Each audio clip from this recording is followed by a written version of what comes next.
Hello Phantom Pilots, let's talk about antenna mods.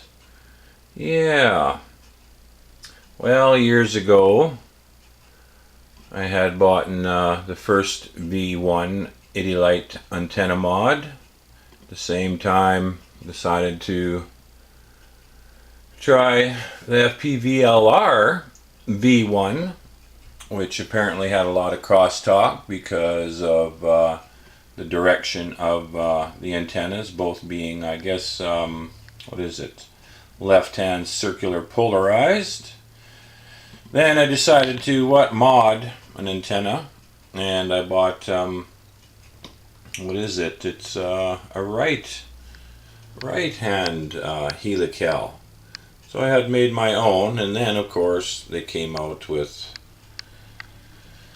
the V2 being left and right circular polarized antenna and adding a few dBi gain. Well, fpvlr antenna, when I would hook up my Wi-Fi boosters to it, only one Wi-Fi booster seemed to work, which was very strange. Then I decided to test it on, well, the itilites, and lo and behold, gee whiz, both Wi-Fi boosters are working. Blue light, green light. Then I purchased the itelite max antenna, which is modded with Wi-Fi boosters and tray. Excellent antennas. When I first got this antenna, I did about anywhere from 7 to 12 kilometers, no problem, even without a Wi-Fi booster. Bought the Wi-Fi boosters, and range has increased dramatically, improved dramatically. I don't get loss of signal as much, and range is definitely increased. I highly recommend an itelite antenna over fpvlr.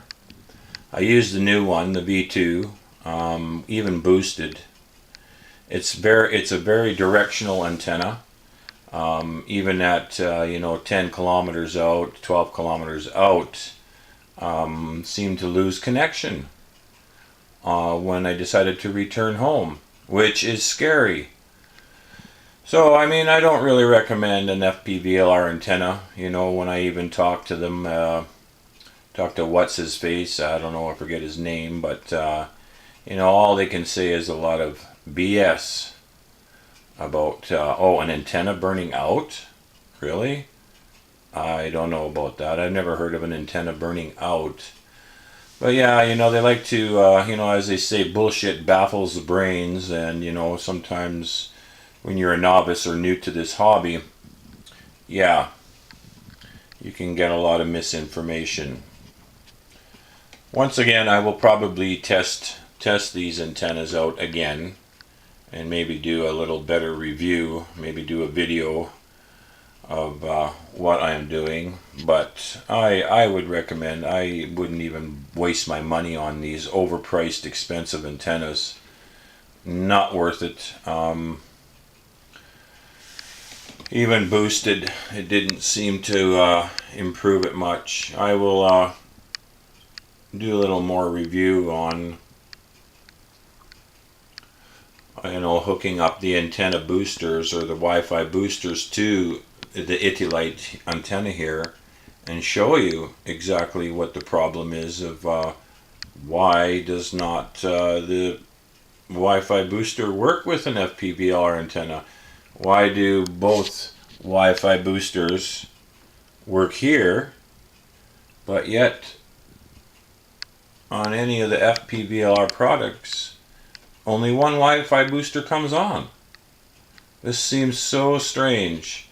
And you know what? I've never got a definitive answer from fpvlr or even Phantom Pilots.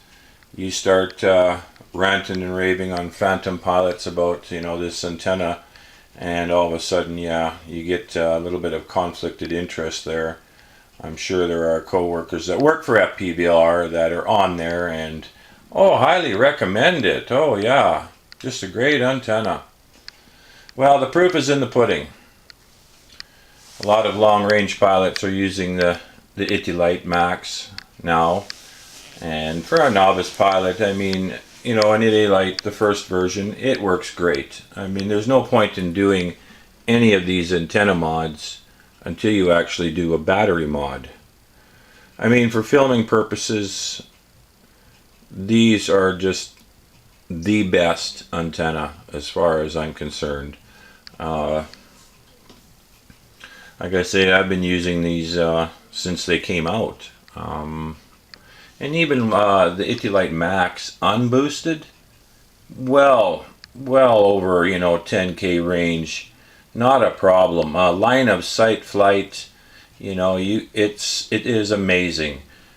As you get out past maybe the 14, 15, maybe 16K mark, yeah, Wi-Fi boosters are definitely, you know, the thing to use. But it all depends, of course, on antenna orientation and where you're flying.